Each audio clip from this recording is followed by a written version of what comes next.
scène. Merci. Tu nous présentes ce jeune homme, s'il te plaît? Ce jeune homme, c'est Damien Facile, qui est avec moi depuis plus de 5 ans, qui est sous-chef de cuisine avec nous. Voilà, personne très importante de l'équipe. Je viens de dire que depuis la dernière fois qu'on s'est vu, il y a quelques mois, beaucoup a changé dans ta vie. Oui. N'est-ce pas? Oui, c'est sûr. C'est tout qui a changé ou bien non, tu te sens bien dans cette position maintenant? Tu te trouves dans une ambiance qui te convient? Oui.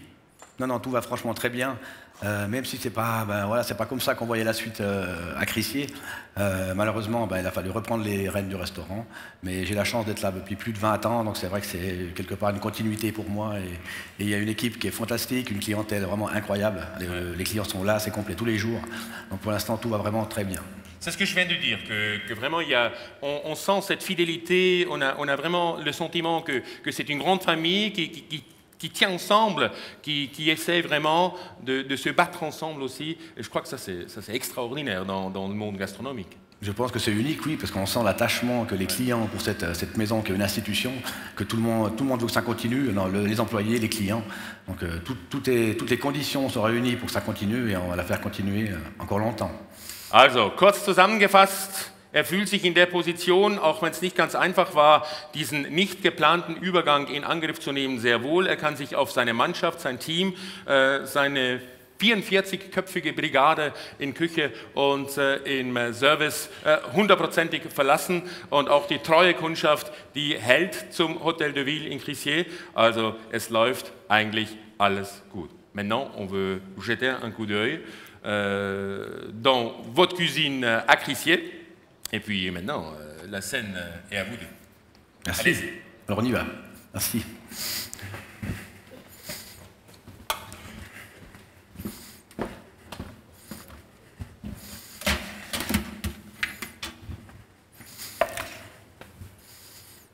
Donc on va commencer, on va faire 3 plats.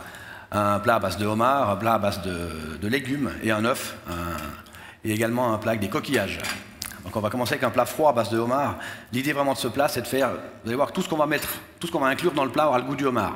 On va déjà utiliser le homard de la tête à la queue, et en plus la sauce aura le goût de homard, tout a vraiment le goût du homard. C'était vraiment l'idée de ce plat. Donc on a un homard breton, donc un homard bleu qu'on a cuit déjà pendant 3 minutes. J'ai oublié quelque chose avant. Oui. Dans le programme, c'était marqué qu'on parle ici en anglais en scène. Mais on a dit avant le show que ça sera presque un choc culturel qu'un chef suisse de la Suisse romande doit venir à Zurich, dans un pays avec 4 langues, et parler anglais. Vous êtes d'accord?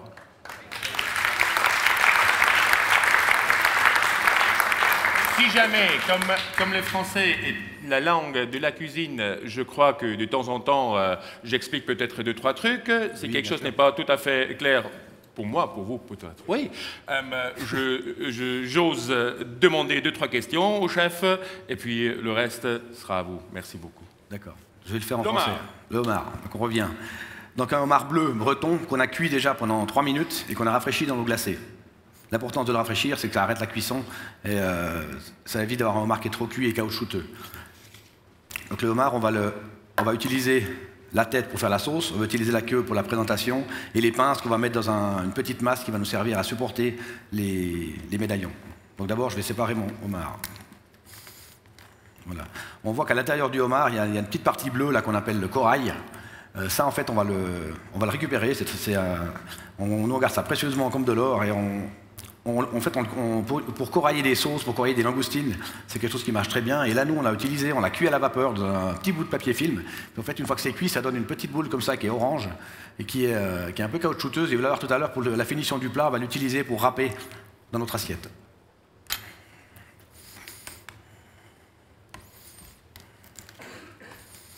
Donc Damien va nous casser les pinces. Pour préparer la sauce, ce qui est important, c'est de récupérer donc, le corail qu'on garde pour la présentation. Toutes les pâtes et toute la carapace, on utilise ça pour faire un bouillon. C'est pas vraiment ça qui est le plus aromatique. Le plus important, en fait, de garder le ciseau. Merci.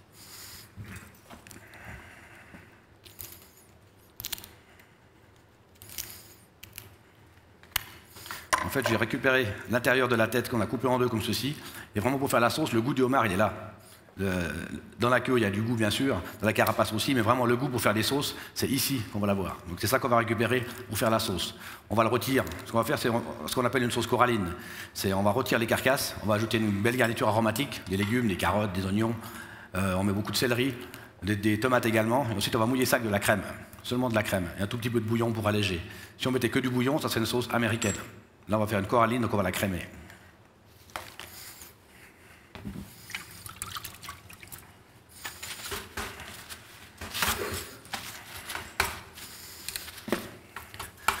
Donc la magie des préparations, c'est d'avoir déjà la sauce qui est déjà bien avancée. Donc là, on voit qu'on a rôti nos mêmes morceaux qui sont déjà colorés. On les a assaisonnés avec du sel et du poivre. Et on les a simplement rôtis dans un petit peu d'huile d'olive. Ensuite, au milieu, on a la garniture aromatique qu'on a également colorée et tomatée. Et ça, une fois que c'est chaud, je vais juste mouiller avec un petit peu de bouillon et de la crème. On va le cuire une dizaine de minutes. On va le laisser infuser. Et c'est ça qu'on va utiliser pour faire la sauce de notre homard. Pendant ce temps, je vais décortiquer mon homard.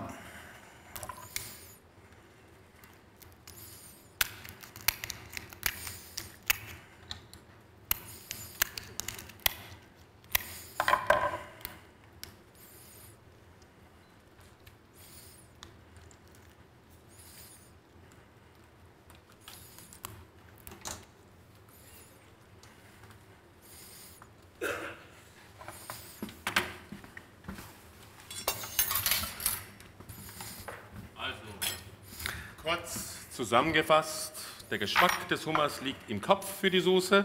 Der Schwanz ist zwar interessant für den Gast auf dem Teller, aber der Geschmack, der kommt aus dem Kopf. Kurz angesetzt mit starken Kräutern, mit Gemüse, mit viel Sellerie hier und dann im Prinzip hier angeröstet und dann wird das ein bisschen eingeköchelt und nach Art des Hauses dann serviert. Darin liegt eigentlich der Wert dieser Soße mit verschiedenen Gemüsen, mit kleinen Karotten, mit Sellerie, mit diesem Kräuterbund hier und aus dem wird dann diese Soße nachher gewonnen. Auch ganz interessant hier mit dieser Kugel, die er vorher hier gezeigt hat, aber ich glaube, das ist allgemein verstanden worden. Das ist auch eine sehr klassische Form der Präparierung und Vorbereitung für einen Hummer und eine Hummerbisque oder eine Hummersoße, die Sie mit ein bisschen Creme noch anreichern, aber eben nicht als Bouillon machen, sondern eben wirklich als eine cremige Soße in dem Zusammenhang. Voilà, à toi.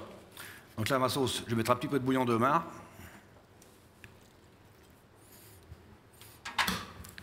Et un petit peu de crème.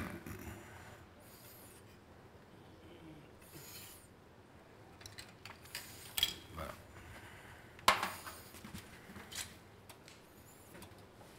Et ça, on va commencer à cuire. Là, on a 3 petits emporte-pièces en inox qu'on va utiliser pour monter nos petits médaillons. Donc en fait, on va d'abord je vais les huiler légèrement pour pas que ça colle.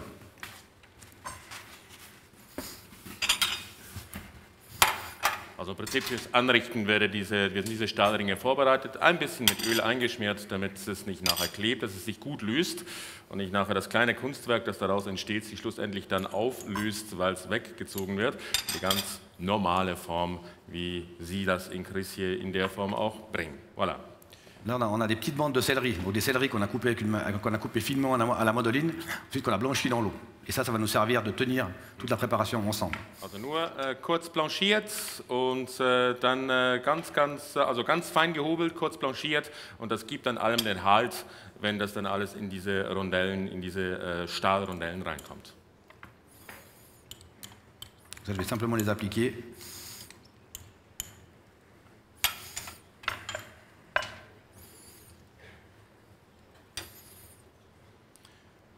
Ganz wichtig natürlich zu sagen, dass alle Gerichte, die heute hier gemacht werden, eins von den 3 Gerichten, die wir hier machen oder die Frank und sein Assistent hier vorführen, das sind alles Gerichte, die schon mal auf der Karte waren in der Vergangenheit, im letzten Jahr, oder ein neues Gericht, das jetzt aktuell auch drauf ist. Das heißt, es zeigt in etwa auch die Vorbereitungsgeschichten, wenn es darum geht, eben jeden Tag am Abend diese 45 Plätze im Restaurant im Hotel de Ville in Crissier zu füllen und dann auch eben in der nützliche Frist mit diesen ganzen Köstlichkeiten auch zu bedienen. Das ist ja dann die große Kunst, die diese 22 Köche in der Küche jeden Tag zu vollbringen haben. Alors, on est où maintenant? Donc là, on voit que Damien nous a taillé les pinces du homard, on les a décortiquées, on les a taillées en cubes. À l'intérieur, on a incorporé des légumes, on a mis des carottes et des céleris qu'on a cuits, qu'on a gardé un peu croquants. C'est important de garder de la texture dans les plats, donc on fait toujours attention d'avoir des légumes un peu croquants. Ensuite, cette sauce qu'on a démarré, donc évidemment, j'ai pas le temps de la faire jusqu'au bout. Bien sûr. Donc une fois qu'elle est cuite, pendant une dizaine de minutes, on la laisse infuser, on met beaucoup d'estragon dedans à la fin. Combien de minutes? Une dizaine de minutes. Minutes. Après, on la met sur le côté encore une petite 10 minutes avec un couvercle pour la laisser, pour récupérer tous les goûts. Ensuite, on la passe au chinois et à l'intérieur, on a mis un petit peu de gélatine. Gélatine, c'est pour avoir une texture un petit peu qui va se tenir légèrement, assez souple, mais qui va se tenir un peu au frigo.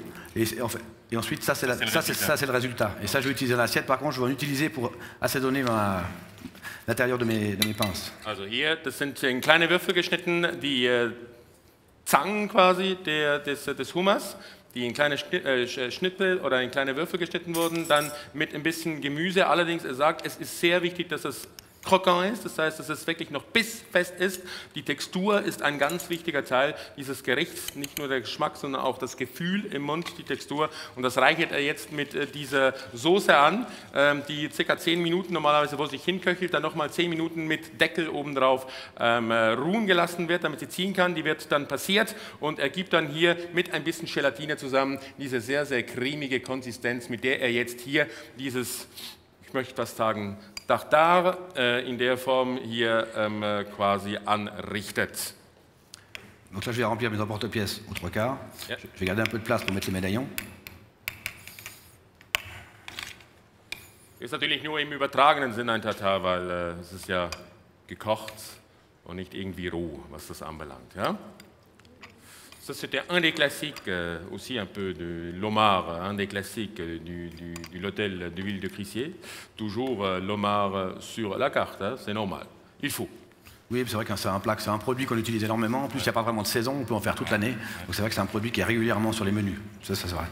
Ça c'est vrai. Donc ensuite, je taille mes médaillons de homard.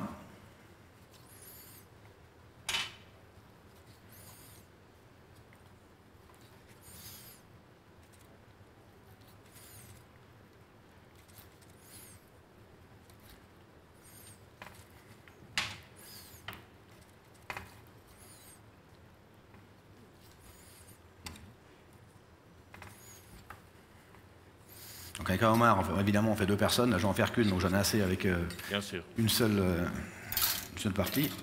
Ja, das, was Frank ganz am Anfang auch gesagt hat, ist natürlich klar, dass so ein Produkt, so ein edles und natürlich auch entsprechend teures Produkt, natürlich auch entsprechend von Kopf bis Schwanz verwendet wird. Es werden alle Teile in irgendeiner Form, sei es bei der Soße, sei es beim Anrichten, sei es eben auch in der Weiterverwertung, dann verwendet, damit auch das Maximum aus diesem sehr, sehr edlen und eben auch sehr seltenen Produkt schlussendlich gewonnen werden kann. Das ist ein ganz wesentlicher Teil auch, natürlich nicht nur in der Küche in Crissier, in der gesamten Spitzenküche wird das natürlich auch aus Kostengründen, aber vor allem auch aus Respekt gegenüber den Produkten praktiziert.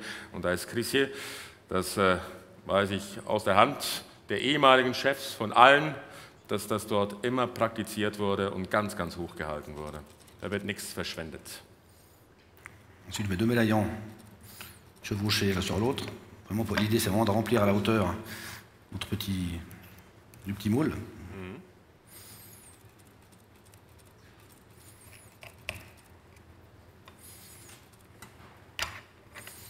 Voilà. Normalement, par jour, on prépare combien de plats comme ça? Si on a ça sur un menu, donc on fait en gros une centaine de couverts par jour. Ouais. On fait entre 45 et 55 couverts par service, midi et soir. Ce qui est incroyable maintenant, c'est que c'est la régularité, c'est que c'est complet tous les midis, tous les soirs. Donc si on a ça sur un menu, ça va être entre 60 portions à peu près. Si c'est sur le grand menu, c'est ce qu'on vend principalement. C'est à peu près les 2/3 de ce qu'on vend, c'est le grand menu. Okay. Ça veut dire que ça fait à peu près 60 Portionen. Um die 60 Portionen im Moment werden täglich von so einem Gericht hergestellt, weil es ist sowohl mittags als abends eigentlich mit 45 bis 50 Personen voll. Und da werden rund 60 Portionen jetzt nur von diesem Gericht Gericht wurden bisher da dann jeden Tag in dieser Art, in dieser Qualität und mit dieser Form zubereitet. Und das ist ja nur ein kleiner Teil der Karte. Auch wenn er sagt, dass die meisten natürlich das Degustationsmenü oder auch das kleinere Menü nehmen, was ihnen das Leben etwas erleichtert, aber natürlich zwischendurch auch Leute kommen, die natürlich sich auf der großen, großzügigen Karte bedienen, das ist klar. Ensuite, mon homard, je vais l'assaisonner. Ça, c'est ce qu'on appelle une petite huile de piment. C'est simplement du poireau avec de l'huile d'olive, du sel, du poivre et un peu de piment. Ça, c'est un petit truc qu'on utilise énormément sur les produits de la mer. C'est quelque chose que déjà M. Girardet, je pense, il y a déjà 40 ans. C'est classique. Oui, et tous ceux qui ont travaillé à Crissier, ils font ça chez eux. C'est vraiment un truc qui est très... C'est pas une sauce, mais pour rehausser, pour assaisonner, c'est vraiment fantastique. Das ist ein großer Klassiker, auch wenn es nach wenig aussieht, das schon von Freddy Girardet über Rocha und Benoit bis hin zu Frank weitergereicht wurde. Ist eigentlich ganz einfach, ein bisschen Gewürz, ein bisschen gutes Öl und ein bisschen Zwiebeln, ein bisschen Lauch und dann hat man eigentlich etwas, das man schon zu praktisch jedem Fisch oder zu jedem Meeresfrüchtegericht servieren kann. Das ist eigentlich fast immer mit dabei, das ist der Klassiker. Un petit peu de sel, un petit peu de poivre. Ensuite, je vous parlais tout à l'heure d'utiliser tout le homard. Là, on a gardé les œufs des homards qu'on a séchés au four. Ça fait un petit croquant dans l'assiette, en plus ça a le goût de homard. Donc c'est vraiment pour utiliser toutes les parties du homard. Des Hummers wurden zur Seite gelegt, die wurden dann im Ofen getrocknet und geben nochmal diesen Kick, noch einmal einen bestimmten Geschmack hinterher, der einfach nochmal das Ganze unterstützt und auch natürlich von der Textur her, mit dieser eher trockenen, knackigen Textur her, nochmal ein anderes Mundgefühl auch noch gibt. So, le dressage.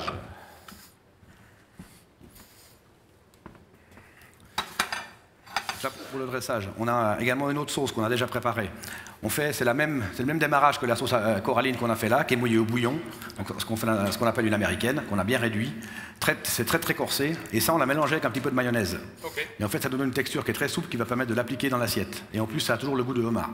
Also im Prinzip die gleiche Basis, die Sauce américaine, sehr stark reduziert, also sehr geschmacksintensiv und das wird dann noch mit ein bisschen Mayonnaise verfeinert und das ergibt dann noch eine zweite Textur oder eine zweite Variante, auch farblich natürlich, die sehr spannend ist.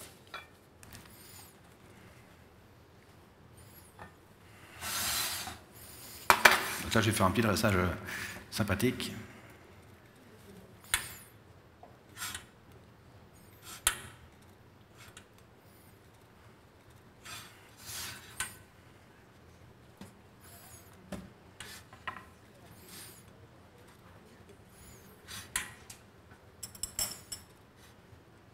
J'ai fait la moitié de l'assiette avec ma première sauce. Was haben wir gestern von Jordi Roca gehört, von den 3 Leuten, die jeden Tag nur diese Zuckerkugeln machen? Ich glaube, irgendwie sind auch 3 Leute im Hotel de Ville in Crissier beschäftigt, so eine schöne Rondelle hinzukriegen. Pro Tag, nehme ich mal an, weil das macht sich ja nicht von selbst. Je viens de dire que hier c'était Jordi Roca qui nous a expliqué que 3 gens par jour ne font que des boules en sucre. Et je crois à l'hôtel de Ville Crissier, il y a 3 personnes qui font que ça. Non, c'est pas vrai. Et non, pas du tout. En plus, je blague. Non, à Crissier, en fait, chaque poste fait tout son plat de A à Z. Ça veut dire que si c'est un plat au crustacé, ben, ils font de l'arrivage le matin, toutes les mises en place, les cuissons, et c'est eux qui dressent l'assiette. Il n'y en a pas des gens qui font que les dressages ou que les... Das ist ja auch ein Markenzeichen eben im Hotel de Ville in Crissier, dass wer für einen Teller, für ein Gericht zuständig ist, das auch von A bis Z betreut. Das heißt, der Wareneinkauf am Morgen, die Ware, die reinkommt, die Kontrolle über die ganze Mise en place und die ganze Vorbereitung bis hin zur Dressage, also zum Anrichten, ist das die Person, die sich um diesen Teller kümmert und von daher natürlich auch alles Interesse hat, dass das perfekt daherkommt. Das ist Tradition, das war schon bei Freddy Girardet so, das war bei Rocha so und das wird auch so weitergeführt. Das ist der Teil, der eben dieses Restaurant auch von einigen anderen Betrieben halt unterscheidet, die dann eher den Leuten weniger zutrauen manchmal. Das ist im Hotel de Ville in Crissier nicht der Fall.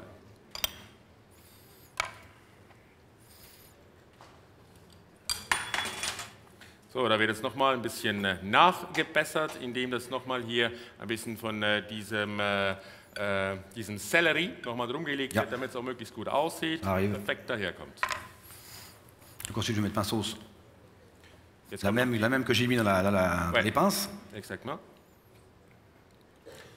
Jetzt wird noch diese Americaine wird noch aufgetragen jetzt und das Satt Das heißt, es gibt wahnsinnig viel Geschmack in diesem Teller. Ich selbst habe ja in Christi schon erlebt, dass Leute am Platz geweint haben, als sie gegessen haben, weil es gut war. Après, je vais apporter un petit peu de croquant avec un peu de légumes. Nicht aus dem anderen Grund. Noch ein bisschen was fürs Mundgefühl, noch ein bisschen was Knackiges, noch ein bisschen Gemüse, noch ein bisschen Karotte. Oui. Babykarotte wird da noch hingelegt, die so fein geschnitten ist, dass es schon fast nur Spaß macht, damit zu arbeiten.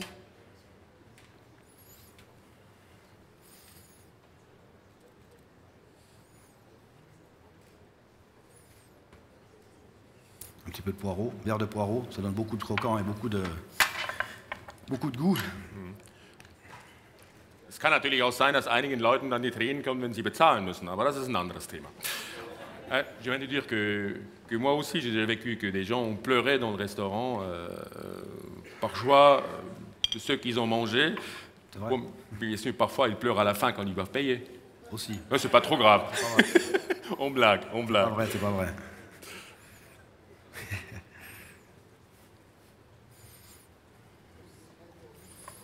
Und man sieht hier dieser Hang hin zur, ich nehme das Wort Perfektion nicht gerne in den Mund. Perfektion ist etwas, das nicht erreichbar ist, das auch nicht angestrebt werden kann, aber diese Art von beinahe Vollkommenheit, die halt als Ziel da ist und immer wieder im Kopf der Köche und auch innerhalb vom Hôtel de Ville in Chrisje immer wieder bei den Leuten auch Thema ist, wenn man mit ihnen redet, das ist natürlich schon ein Riesenthema. Là, en fait, je vais râper le corail du homard avec une petite râpe. Ja. En fait, ça nous fait une poudre. Also die Hummerkoraille wird jetzt hier noch ein bisschen aufgerieben. Das ist das, was man aus dem Hummer herausgenommen hat und dann gekocht hat eine Weile, diese Boule. Und da wird jetzt noch ein bisschen auf der Seite noch ein bisschen Farbe dazugegeben, aber vor allem auch Geschmack eben von diesem Hummer, wo wirklich alles verwendet wird, um das auf diesen Teller zu bringen. Meine sehr verehrten Damen und Herren, tu présentes ton plat, s'il te plaît.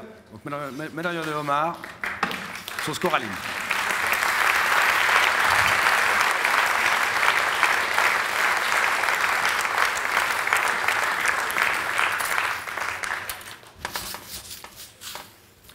Schreiten wir zur zweiten Tat. Ja.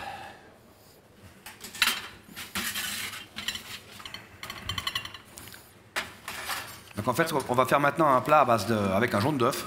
L'idée, c'est de reconstituer un œuf, mais où le goût du blanc d'œuf, il a le goût d'un légume. Ça, c'est quelque chose qu'on a commencé à faire depuis 2012, et puis il y en a régulièrement, ça revient, parce que ça plaît beaucoup. Et puis, ben on les fait à tous les arômes. Là, je vais le faire au chou-fleur, ouais. Mais ça nous arrive de le faire aux légumes verts, aux truffes blanches, avec beaucoup de... On l'a même fait qu'une purée de truffes noires. Okay. L'idée, c'est de garder le jaune d'œuf coulant à l'intérieur, et puis au lieu d'avoir un blanc d'œuf autour, c'est une purée de chou-fleur. Okay. Also das ist ein Gericht, das man seit 2012 in verschiedenen Varianten immer wieder auf die Karte gebracht hat. Es geht ums Ei und das so darzustellen, dass es eben ein bisschen versteckt ist. Zum Beispiel das Eigelb dann versteckt in einer Couche aus Chou-Fleur, aus Blumenkohl. Und das ist eine der Möglichkeiten. Sie haben es auch schon mit anderen Texturen, mit anderen Möglichkeiten probiert, von Kartoffel bis hin zu auch dann Trüffelgeschichten, die Sie damit verbunden haben. Aber die Grundidee ist eigentlich immer dieselbe, mit einem Ei etwas Besonderes zu schaffen. Donc de nouveau, l'idée du plat, tout à l'heure c'était un plat qui avait le goût du homard, là on aura le goût du chou-fleur, vraiment. Le goût du chou-fleur partout. Ça veut dire qu'on va faire déjà une purée de chou-fleur. Donc on a émincé des choux-fleurs qu'on va cuire avec un peu de bouillon. Quand ils seront cuits, on mettra un petit peu de crème. Et juste avant de les mixer, par contre, on va remettre du chou-fleur cru pour ramener le goût cru du légume. Ouais. Et ça on le fait avec toutes les purées de légumes. La différence, elle est phénoménale. Juste le fait de remettre du cru avant de mixer, ça ramène vraiment le goût du légume. Et ça c'est important.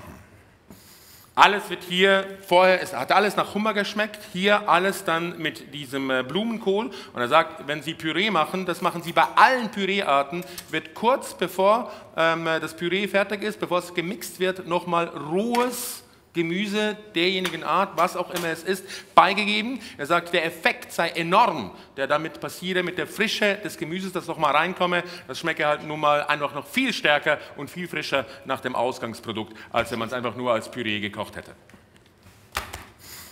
Donc, comme je disais tout à l'heure, on va la cuire. Une fois qu'elle est cuite, on va la mixer. Quand elle est mixée, on va la refroidir. Okay. On va bien la refroidir, parce qu'à l'intérieur, en fait, on va mettre une petite farce en fait, qui va faire que quand ça cuit, ben, ça tient. Ouais. Vu qu'on reste sur le thème de l'œuf, on va mettre un petit peu de volaille. Donc ce qu'on a fait, c'est qu'on a mixé une poitrine de volaille dans laquelle on a incorporé un tout petit peu de blanc d'œuf et un petit peu de crème. La base de cette recette, c'est une farce fine de volaille, simplement. Ceux qui veulent faire des quenelles pour un vol au vent, c'est la même recette. Also im Prinzip wird das Püree dann abgekühlt gelassen. Es wird mit einer Farce, die aus Hühnerbrust hergestellt worden ist, dann innen noch ausgekleidet, damit es eine gewisse Festigkeit bekommt, weil da wird ja das Ei dann reinkommen. Auch da zieht man die Idee des Eis weiter, und zwar natürlich mit der Hühnerbrust, die dort dann verwendet wird für diese Farce, um diese Farce herzustellen.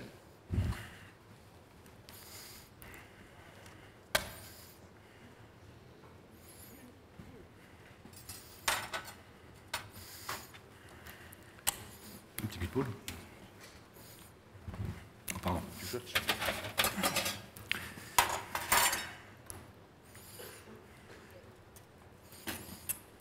Donc ça, c'est la purée. Une fois mixée, une fois refroidie. Also das erkaltete Blumenkohlpüree, voilà. Das jetzt dann kombiniert wird mit der Farce. Ça, c'est la farce fine. Donc le poulet, les blancs d'œufs et la crème. Also mit Hühnerbrust, mit dem Eiweiß und mit Sahne. Rahm, sagen wir eigentlich nicht Sahne, oder?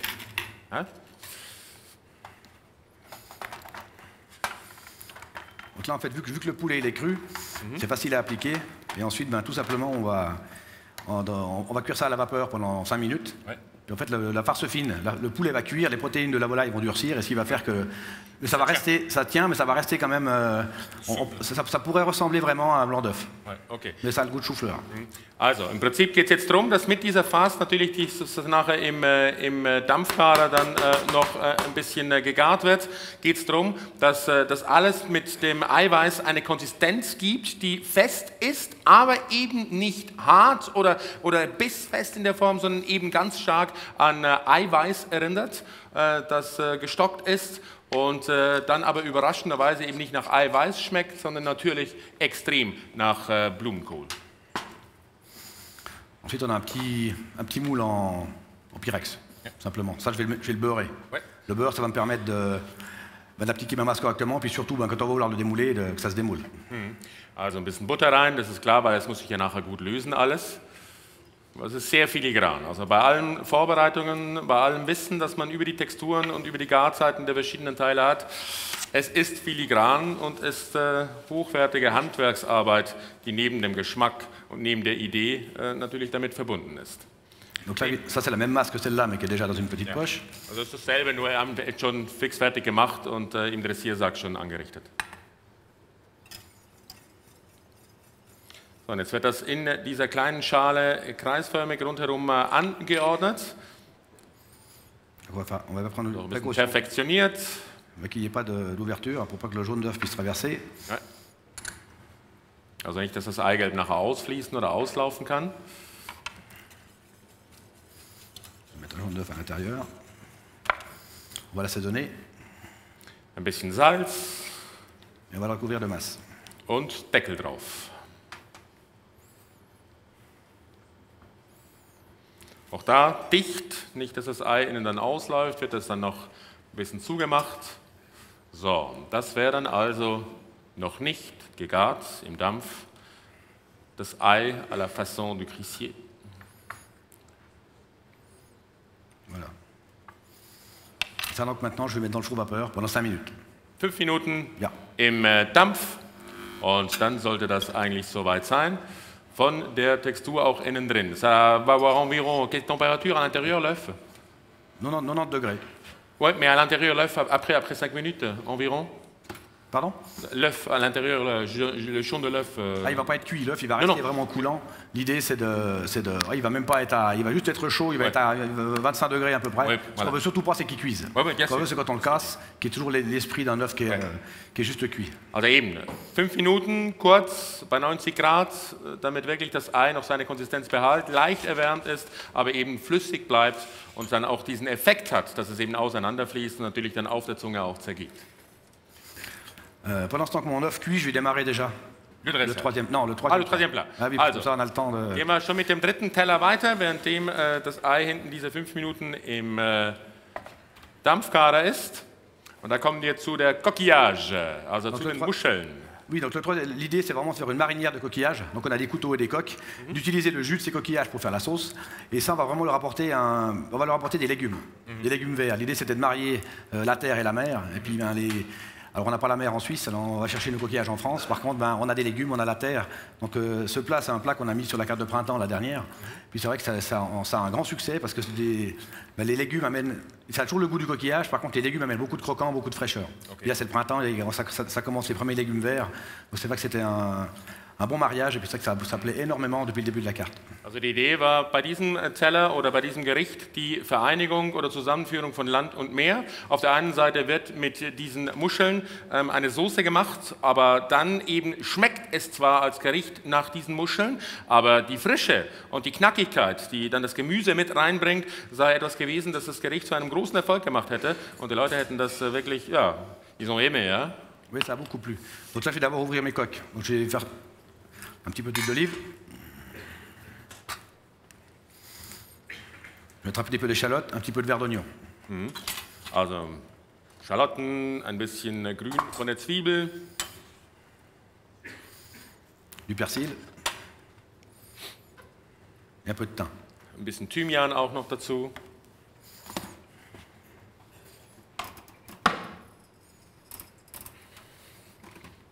Là.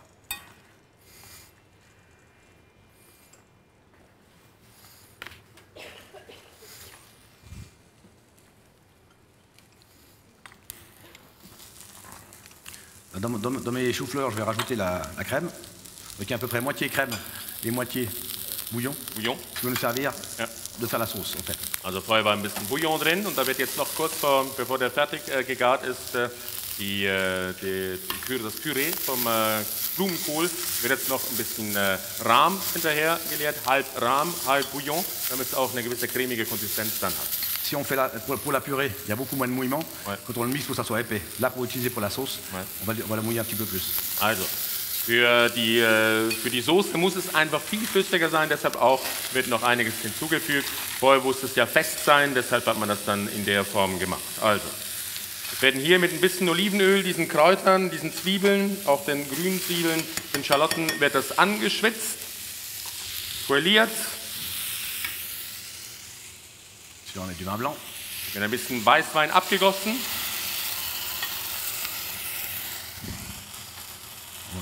On va pas mettre de sel parce que les coquillages forcément sont déjà un petit peu salés. Par contre, on va mettre du poivre. Ça c'est quoi? C'est du poivre. Du poivre. C'est une mignonnette de poivre, c'est 5 poivres différents qui sont mélangés. Also 5 verschiedene Pfefferarten, die da zusammengestellt wurden, um einen besonderen intensiven Pfeffergeschmack hier zu geben, ohne allerdings, dass es an der Schärfe dann scheitern könnte im Geschmack. So, lässt man jetzt mit Deckel drauf ein paar Minuten vor sich hinköcheln. Ich glaube, langsam sind wir hinten dann auch soweit. On a combien de temps ici maintenant? Donc là, les deux sont cuits, donc on va passer au dressage de notre œuf au chou-fleur. Jetzt werden wir hier das Ei mit Blumenkohl anrichten, auf diesen wunderschönen Tellern. Aha.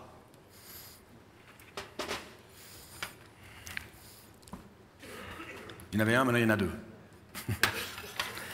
Ah, pour moi, plutôt. Donc là, les œufs, ils ont cuit 5 minutes. Ouais. On va les démouler. Puis ensuite, on va ramener de nouveau du chou-fleur. On va mettre des petites sommités de chou-fleur qu'on a cuit, du chou-fleur cru.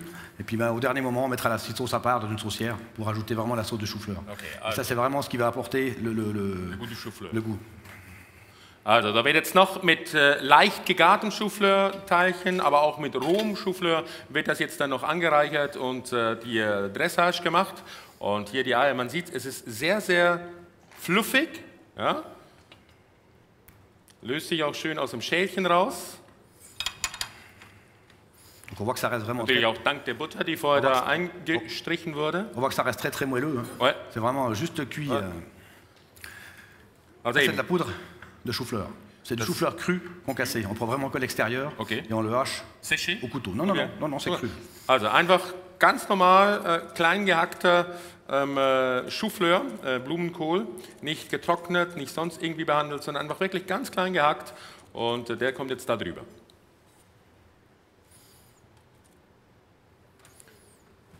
was nochmal einen enormen Geschmacksschub natürlich verpasst und auch die Frische dann wieder ins Gericht zurückbringt, die ja durch das Kochen manchmal etwas verloren geht.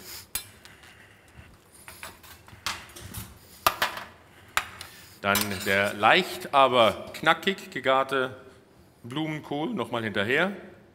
Diese kleinen Blumenkohlröschen, die dort dann noch verteilt werden. Und dann haben wir noch fein gescheibelt, fein geschnittener Blumenkohl, der dann ebenfalls nochmal dazu gereicht wird.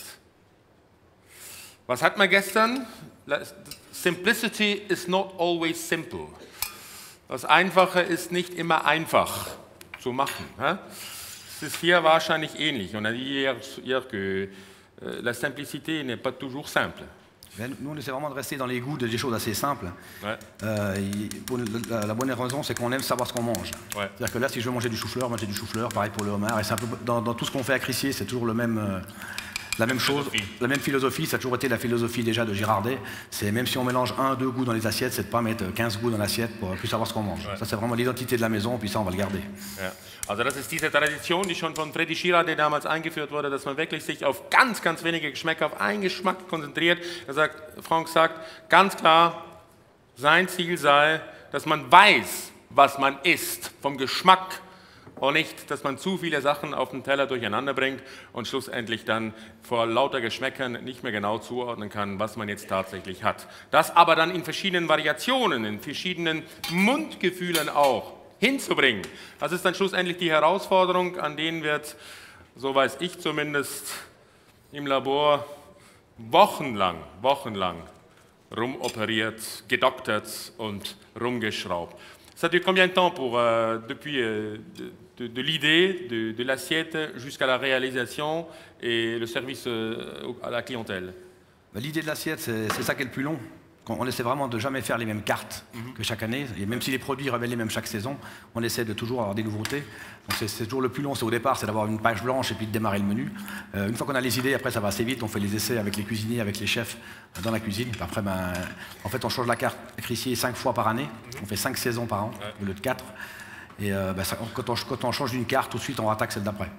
On n'a pas de l'avance pour faire 2 cartes, malheureusement. Ouais. C'est vraiment les unes après les autres. Ouais. Dès qu'on change, on commence directement celle d'après. Comme là, on a changé la carte fin mars, il y a 2 mois. En plus, celle-là, c'était quand même particulier pour nous, surtout pour moi, c'était la première sans Benoît, donc il y avait quand même une attente des clients qui était énorme. Mais on a vu que ça s'est vraiment très bien passé, ça plaît beaucoup. Et là, la prochaine, donc c'est la 5e saison, l'estivale, qui va commencer le 2 juin, donc c'est déjà dans moins de 2 semaines, donc elle est déjà prête. Les essais sont finis, on est prêt à changer déjà. Ouais. Also im Prinzip wird 5-mal im Jahr wird ja im Hotel de Ville in Crissier die Karte komplett neu gemacht. Natürlich, die Produkte sind immer ähnlich, aber die Karte wird komplett neu gemacht. Es werden natürlich auch immer ein paar noch so Signature Dishes von Rocha und von Freddy Girardet werden immer natürlich auf der Karte drauf sein. Das sind immer 2 Gerichte mit dabei, aber sonst 5-mal im Jahr wird gewechselt und Sie haben leider nicht die Zeit, irgendwie 2 Karten im Voraus zu denken, sondern immer, wenn gewechselt wird, wird die neue Karte, wenn die Ideen da sind, relativ schnell in Teamarbeit umgesetzt. Aber man muss sich das mal vorstellen. Wir reden ja nicht von der Kantine der Kantonsschule Glarus. Ja? Wir reden vom weltbesten Restaurant. Und das zeigt ja auch in etwa, zumindest von einer dieser Listen, und das zeigt ja auch in etwa, auf welchem Niveau wir uns dort bewegen und mit welchem Risiko. Er hat selbst auch gesagt, Frank, es war die erste Karte, die er jetzt ohne Benoît Viollier gemacht hat, und der Druck, dem gerecht zu werden, auch wenn er vorher natürlich immer beteiligt war und eine der führenden Personen überhaupt war. Ich weiß es aus Selbstanwesenheit, dass sie sehr oft die Ideen auch von Frank genommen haben und nicht immer nur die von Benoît, dass das trotzdem ein enormer Druck war, dort dem bestehen zu können und diese Karte umzusetzen, die jetzt seit Anfangs März läuft und sehr gut läuft, und am 2. Juni kommt schon die neue Karte. Das heißt, der Druck ist immer enorm groß, was Neues, was Gutes, was noch Besseres zu machen. À toi. À moi. Donc voilà, là on a juste ajouté, pour finir, un petit peu de caviar, pour rehausser, ça amène un peu ce goût salé au plat. Et là, en fait, juste un petit peu mettre la sauce au dernier moment.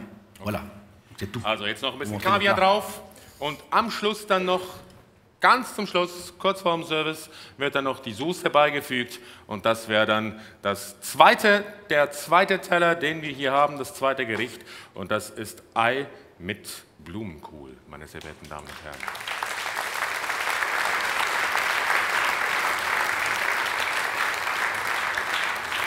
Juste pour montrer quand même que la cuisson de l'œuf, parce que c'est vraiment l'importance du plat. Attends, on attend juste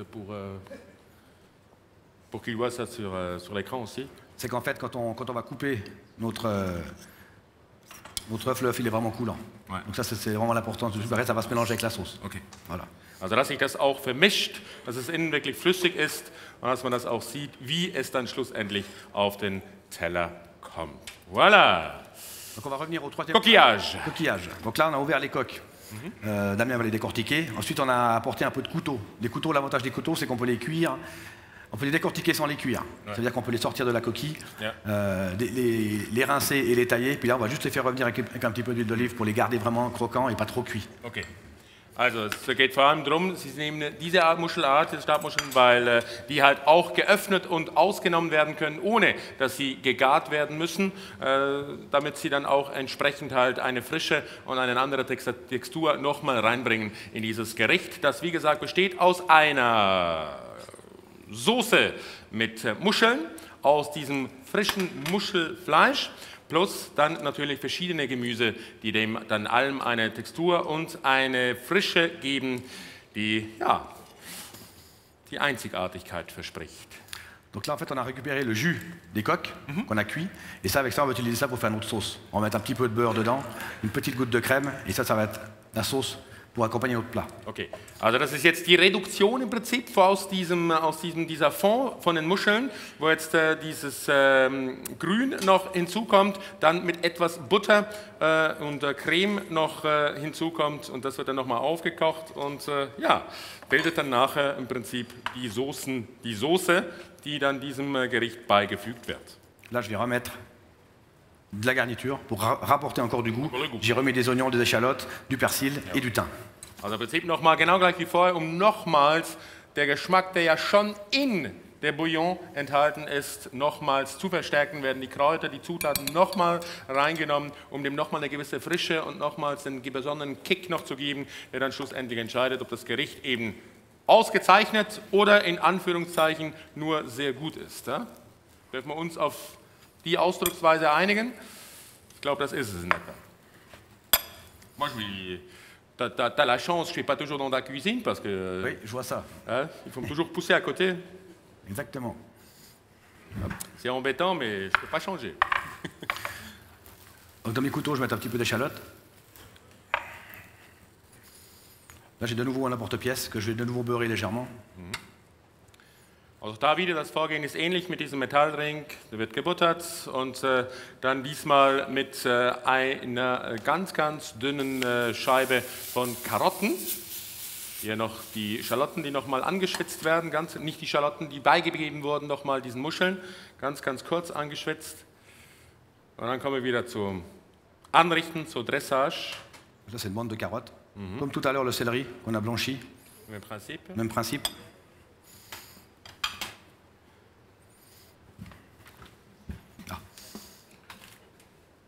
Mais en fait, ce qu'on a fait, c'est qu'on a fait une purée de fèves et petits pois. Donc on a cuit les fèves et les petits pois fortement avec du bouillon, un tout petit peu de crème et on a mixé ça. Et ça nous donne une purée qui est vraiment, vraiment concentrée, qui a vraiment le goût de légumes verts. Also hier aus diesen Bohnen und aus diesen Erbsen ein Püree gemacht, um den Geschmack richtig zu konzentrieren und richtig nochmal reinzubringen, wird das ziemlich stark reduziert auch und wird jetzt hier auf den Teller aufgebracht in diesen Ring, damit es nochmal Frische reinbringt, damit es nochmal eine andere Textur reinbringt. Pour la couleur des carottes, tu pourrais prendre aussi une autre légume. Oh non, on peut prendre n'importe quel légume. Ça c'est surtout pour une question de que ça tienne après, parce que la purée elle n'est pas collée, donc ça veut dire que elle va être un peu molle. Ouais. Donc surtout pour que ça tienne debout, la bande elle va juste nous servir à ça. Also im Prinzip, mit was es schlussendlich eingehüllt wird, ist nicht wahnsinnig wichtig. Es geht nur darum, dass einfach wirklich die Konsistenz dieses Pürees relativ weich ist und dass es einfach zusammengehalten wird. Aber auch farblich natürlich stimmt es dann, wenn man es auseinander nimmt mit diesen starken Orangetönen, dann diesem Grün aus diesem Püree, das dann kombiniert wird mit den ganz kurz polierten Muschelstückchen. Ensuite, on va mettre nos coques et nos couteaux par-dessus.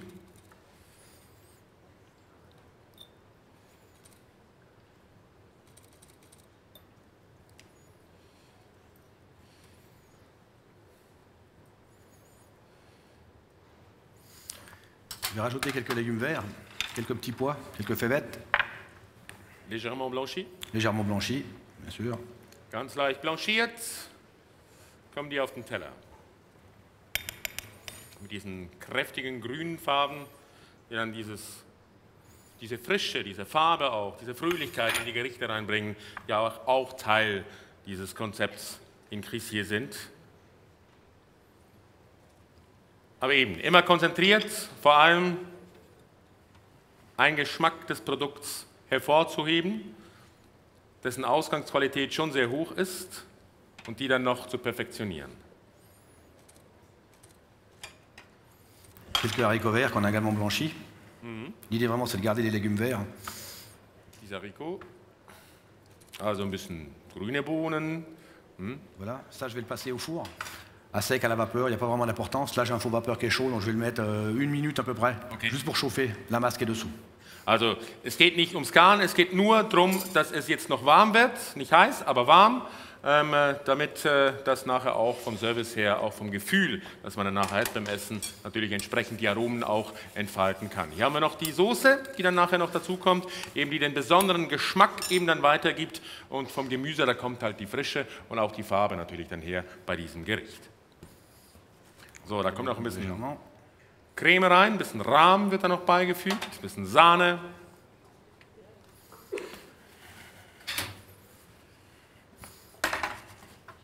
Wir sehen, wir arbeiten hier nicht in der avantgardistischen Küche, die ja vorzüglich auf diese Geschmacksträger verzichtet, sondern wir bewegen uns in der klassischen Küche, die halt genau mit diesen Methoden Geschmäcker und Konsistenzen, Texturen zusammenbringt.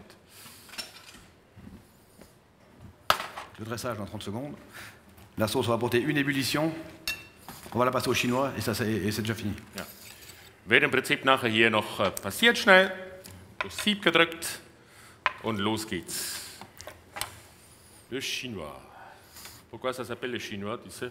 Pourquoi ça s'appelle le chinois? Parce que si on met comme ça passe le chinois. Voilà. Maintenant on sait tous.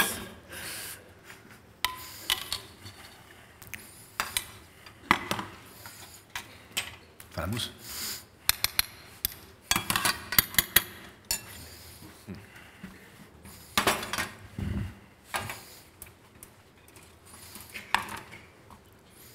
Die Einfachheit verlangt nach genialen Lösungen.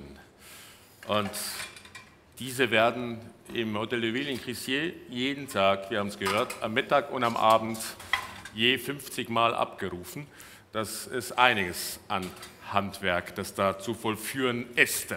Laisse-nous parler un peu de Felipe aussi. Hein? Il est revenu, Felipe Fonseca, das ist derjenige, der in Budapest jetzt gerade vor ein paar Tagen sich für das Finale vom Bocuse in Lyon qualifiziert hat. Tout juste 2-3 mots, comment il se comporte, il va bien? Il va bien, c'est un concours qui nous tient à cœur, parce que c'est vrai, moi j'ai participé 2 fois, ouais. Et on est très fiers d'avoir quelqu'un à Crissier qui représente la Suisse. Donc Philippe avec son commis également, Nicolas, qui travaille aussi chez nous, qui est notre apprenti en pâtisserie. Ils sont brillamment qualifiés pour la finale. Bien sûr qu'on espérait toujours être sur le podium. On voit que le niveau il est vraiment incroyable. Tous les pays, maintenant il y a 20 pays qui peuvent aller à Lyon pratiquement. Donc on est content d'être 8e et là ça continue. On attend les thèmes avec impatience, pouvoir s'entraîner pour aller à la finale au mois de janvier, fin janvier. Il y a assez de boulot qui vous attend encore. Ah oui. Mais ça c'est bien. Also, sehr stolz, dass aus seiner Küche ein junger Mann mit Felipe Fonseca diese Qualifikation als Achter in Budapest von 20 Ländern geschafft hat. Und jetzt geht es darum, mal abzuwarten, was das Thema sein wird, dann Ende Januar 2017 beim Weltfinale in Lyon, an der Syrah in Lyon. Und dann geht es ans Training. Und auch der Commis von Philippe, ist in der Patisserie vom Hotel de Ville tätig, macht dort seine Ausbildung. Und das ist natürlich, er sagt, für ihn, der zweimal dabei war beim Bocuse d'Or, einmal als Dritter abgeschlossen hat, natürlich eine Herzensangelegenheit, dass seine Leute dort möglichst gut abschließen. So, wir kommen zum Finale hier mit dem Gericht. Coquillage mit Gemüse, mit jungem, frischem, knackigem, grünem Gemüse. Und das wäre das dritte Gericht des heutigen Tages, das uns... Donc on amène un peu de présentation avec des rondelles d'oignon, également le vert de l'oignon qui est cru, ja, qui amène un goût un peu poivré. Also nochmal ein bisschen rohe Zwiebelringe draufgeben, auch das Grüne durchaus, um nochmal ein bisschen Schmackes reinzubringen, wenn ich das mal so salopp sagen darf. Und nochmal ein bisschen die Zunge nochmal ein bisschen zu reizen, eben mit ein bisschen bekannteren Geschmäckern, die sich dann verbinden mit der Soße und mit der Püree und den frischen Gemüsen, die dort angerichtet sind. So, die Soße ist mittlerweile auch, ist passiert, es wird noch ein bisschen aufgemixt. Noch ein bisschen montieren und nachher geht's los.